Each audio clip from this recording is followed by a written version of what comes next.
Hi, good afternoon. Ito, mayroon ako papakita sa inyo. Ito ay dati ko na itong ginawa. Pero ito ay uulitin natin. Medyo maliit-liit ito. Ito ay storage bag.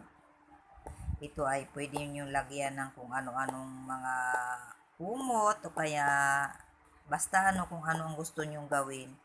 Kaya ko lang ito inulit kasi may order sa akin. Kaya ito, inulit ko lang to para makita nyo kung paano ang paggawa doon sa mga hindi pa nakakagawa.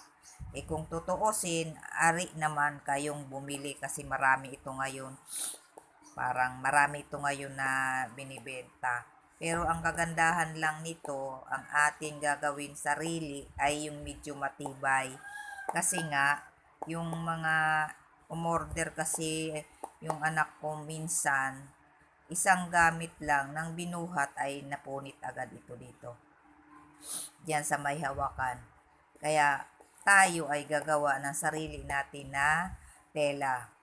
Yung una kong ginawa ay gray. Ito naman ay red. Ito ay sample ko lang din ito. Pero ito ay yung parang intela nito ay yung parang yung ginagawang eco bag. Ito ay sample ko pa lang kasi ang tela ko ngayon ay hindi pa dumadating. Kaya naggawa na ako ng sample.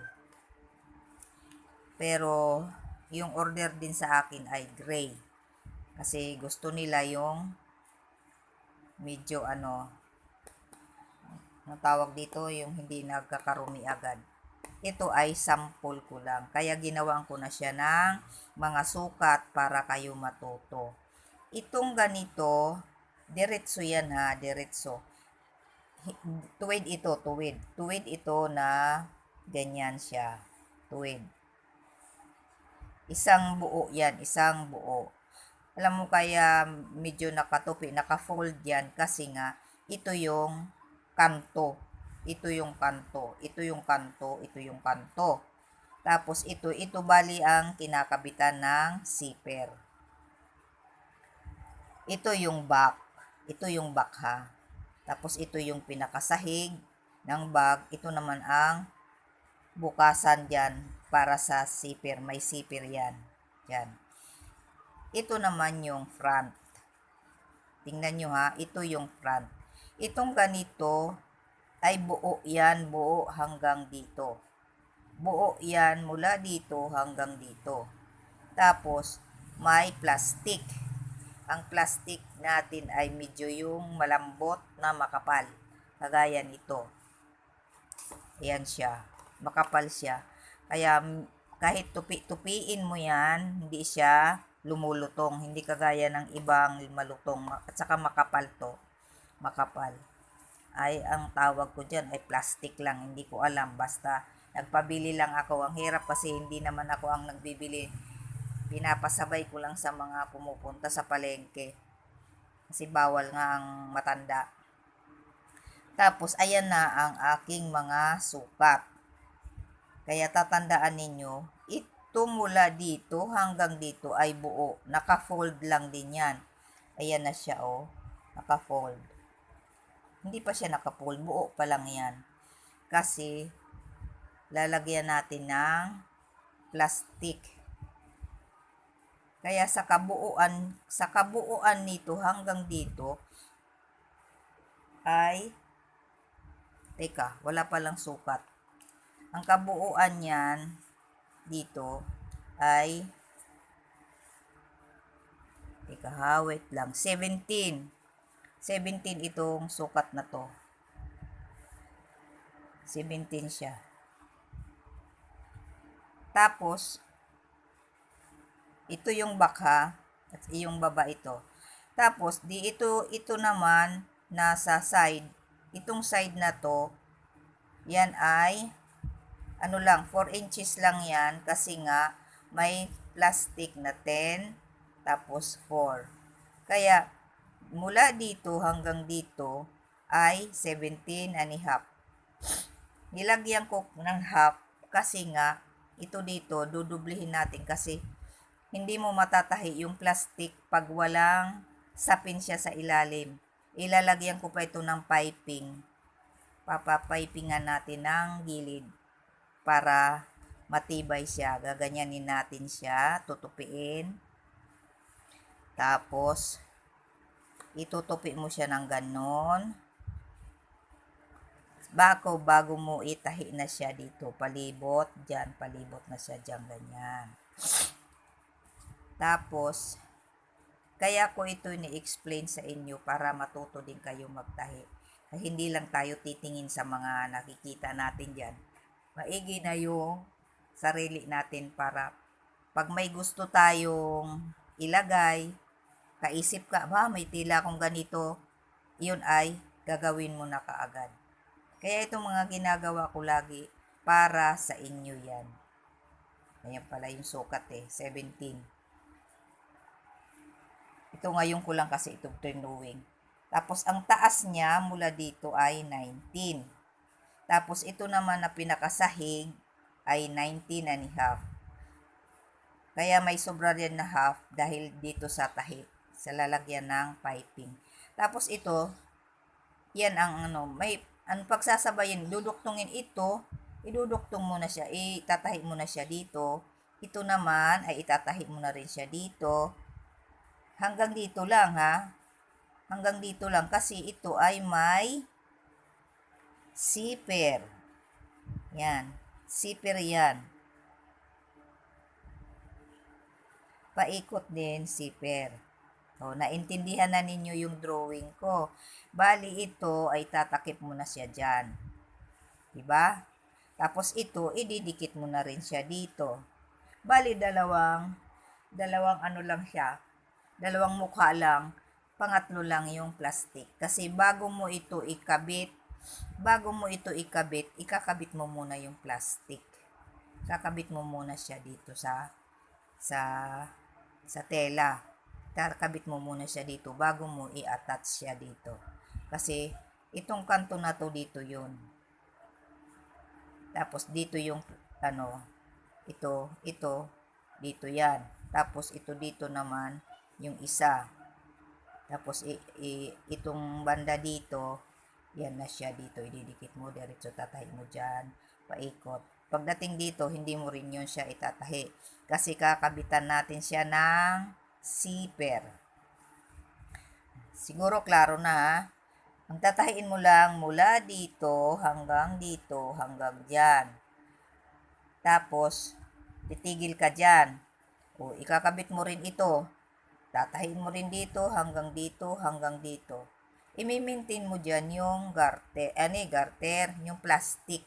Kung hanggang saan ito, hanggang saan yung kanto, itatandaan mo yan dyan, bago mo ikabit yung garter. Pero ako, ikakabit ko na muna yung plastic, bago ko i-attach na siya dyan, para diretso ang tahi dito, ganon. Tapos, pag natapos na, kung pwede, bago mo ikabit, lagyan mo na siya ng handle. Diba? Para hindi ka naman mahirapan magbitbit. Kahit ilagay mo sa aparador, hindi magulo. Diba? Yan ang storage ng storage bag para hindi magulo sa aparador. Lalagay mo dito, puro punda. Tapos yung isa, gumawa ka uli, puro bedsheet. Ganun lang. O kaya partner na. Diba? Diba ang husay ng nakaisip ng ganito? Kaya ako, gaya-gaya na lang din. Kaya lang, gumawa ako ng para matuto rin ako. Kaya ito, i-share ko sa inyo para matuto din kayo. Diba? Gaya-gaya lang tayo. Kasi, kagaya ko, gumaya lang din. Hindi ko naman alam kung ano ang mga sukat. Bahala na kayo kung ano ang sukat na gusto nyo. Basta ako gumaya ako, iniba ko yung sukat para naman magkasya doon sa aparador, di ba? Yan. Pag may nag-order na sa akin, tinatanong nila ako kung anong sukat. Tinatanong ko sila kung anong gusto nilang sukat. Gusto ba nila yung malaki? Gusto ba nila yung malapad? o mababa lang pero malapad, ganon ang gagawin natin. Pero ito, ang sukat lang niya ay 17 lang ang ano niya, ang lapad. 17 lang ang lapad, yan lang siya. Hindi siya malapad masyado. Tapos, ang taas naman niya ay 19. Yung 19 ang taas lang niya. Kaya, doon sa gustong matuto, ito, lagi nyong i-review itong aking video sa drawing ko kung paano. Ayan naman din ang mga sukat. Medyo malabo nga lang ang ating sukat kasi ang aking ball pen ay pintil pen ko na red. Ayan, nadali na naman ang aking mga apo. Sorry. Nadali na naman ang aking mga apo kasi pag nakakakita ng pintil pen, lapis, ball pen, pinakikialaman nila. Hasta, pati nga ang Taylor Chalk ko, ginahati-hati. Kaya, ito ay pinakikita ko lang sa inyo. Basta ito ay isang buo. Buo yan, diretso. Yun nga sabi ko sa iyo, diretso. Ganon din ito dito. Mula dito hanggang dito, buo yan. Mula dito hanggang dito, buo yan. Basta ang uunahin ninyo, pagkabit, ito dito. Ito hanggang dito. Pero kung nabuo na ninyo yung plastic diyan, alam na ninyo yung sukat. Yan. Kasi ako, gagawin ko muna, i-attach ko na yung plastic. Tapos susukatin ko na lang dyan kung ano ang laki ng plastic. Yung kasama yung plastic yan, kanto na yan. Tapos, para alam mo ang susukatin. Tapos, ang pagtahi niyan, halimbawa, yan na, tinahi mo na siya, ganyan. Tatahiin mo muna siya dito. Ito ditong gilid. Tatahiin mo muna siya ng makina nang walang tupi. Ito dito, kunwari, iyan dyan, tatahiin mo na yan, buuin mo na yan, tatahiin mo na siya ng ganyan. After that, lalagyan na natin ng pinaka piping. Yung nakatupi ng ganon, para medyo, pero may tahi na siya ha, tinahi mo na siya dyan ng buo. Tapos, maggagawa ka ng ganitong kalapad. Tapos, pag kinabit mo na siya, ganyan mo na siya dyan. Isasalpak mo na. Tapos, tatahiin mo na siya ng makina. Ayan, paikot na ng ganon, hanggang dyan. Ganon din dito sa may zipper. Lalagyan mo rin ng piping para matibay ang ng zipper. Diba? Iyan muna ang ating Kasi, para pag nagtahi ako, papakita ko rin sa inyo kung paano natin ang pagtahi. Ito muna, ini-explain ko sa inyo para maliwanag. Kasi kung direkta tayo magtahi, tapos explain, hindi niyo masyado maiintindihan. Kaya, ayan muna ang ating, tandaan nyo itong aking drawing, ha? Yan. Kahit na hindi maganda ang aking drawing, ayan, hindi naman kasi tayo architect, no? Ayan. Architect lang ako sa damit. O, diba? O, sige, dito na muna. Pagpasensyahan nyo na kahit 2 araw na wala akong video dahil medyo masama ang pakiramdam ko. Dahil yung ulan-ulan, naabutan ako ng ulan sa paglalaba. Kaya, tatakbo dito tapos uulan, hindi mo naman mapigilan na kasi ang bilis, bigla yung ulan, kaya sinipon ako. Sumama ang pakiramdam ko. Ayan, ito ay akin pinakikita sa inyo. Ulit-ulitin nyo yan, ang mga sukat na yan, ha? Yan, o sige, dito na, hanggang muna, dito na lang muna tayo. Basta tandaan ninyo yung mga sukat na yan. Ito ay maliit nga lang, pero i-try nyo. Hindi lang yan gusto nyo may malapad, basta i-try nyo muna ito para kayo matuto. Sige, dito na lang muna para makagawa na tayo ng atin gagawin na bag. Yan.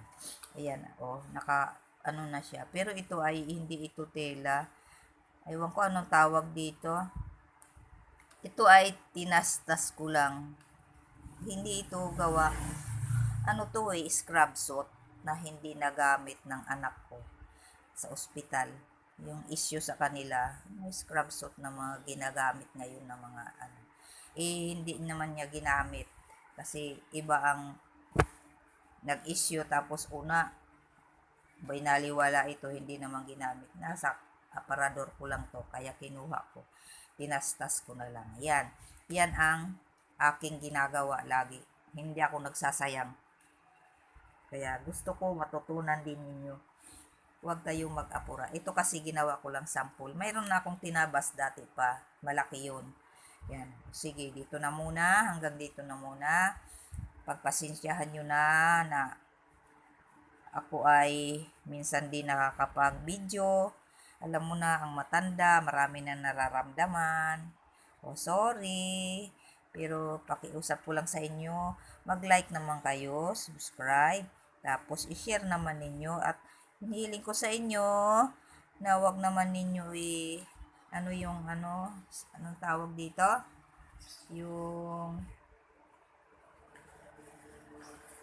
Yung ads ko, wag niyo skip.